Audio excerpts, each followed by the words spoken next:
ભાવનગરના commissioner Shri F Kumbharwada under bridge Ghogha circle અને રોવા રવેચી ધામ મંત્રી સર્કલની સ્થળ મુલાકાત લઈ જાતે ચકાસણી કરી હતી।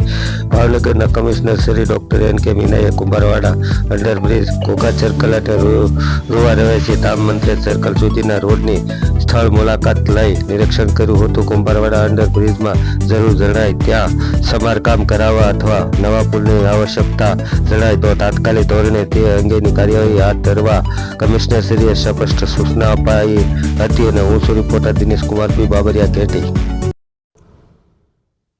ભાવનગર મહાનગરપાલિકામાં હાલ જે વરસાદના લીધે અમુક જે ડામરના રોડ રસ્તા અમુક જેમાં ખાડા થયેલા છે અને જે સરકારની પણ સૂચના છે, અત્યારે માનનીય સીએમ સાહેબની પણ સ્પષ્ટ સૂચના છે કે જેટલા પણ બ્રિજેજ છે એ બધાનું ઇન્સ્પેક્શન ડિટેલ અધિકારી જાતે કરે દરેક જગ્યાએ।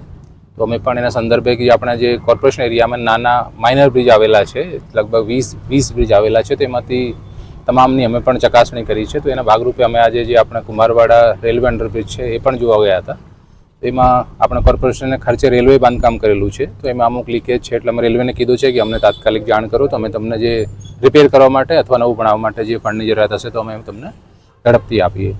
બીજું કે અત્યારે જેમ ચોમાસામાં થોડું ગેપ છે એમ તો આપણે 24 કલાકમાં કલાક 2 કલાક વરસાદ આવે તો અત્યારે જે કોલ્ડ મિક્સથી જે રિપેર કરવાનું છે, ખાડાઓ ભરવાનું એ કામ અત્યારે શરૂ છે આપણા ઘોઘા સર્કલ ખાતે આપણે જાતે જોયું। તો અત્યારે બીજા જે પણ જ્યાં રોડમાં ખાડા હોય તો રિપેરિંગ કરવાનું અને માણસો સારી રીતે ચાલી શકે એ રીતની કામગીરી અત્યારે કોર્પોરેશન દ્વારા કરવામાં આવી રહી છે। અને અત્યારે જે મોન્સૂનમાં નેક્સ્ટ વીકમાં બ્રેકનો છે તો એમાં જે હોટ મિક્સના પણ આપણે 2 જેટલા પ્લાન્ટ છે, 2 એજન્સી સાથે આપનો કોન્ટ્રાક્ટ છે, તો એટલે એ લોકો પણ ઝડપથી 2 દિવસ પછી કામ શરૂ કરશે। તો લગભગ આપણે જે અત્યારે કેમ કે એક ચાલુ બાબત છે કે જ્યારે પણ વરસાદ વધારે થાય અથવા તો એમાં ખાડા થતા હોય તો આપણે કન્ટિન્યુ એને રિપેર કરતા રહીએ અને એમાં તે આપણે બહાર નીકળવાનો પ્રયત્ન કરીએ।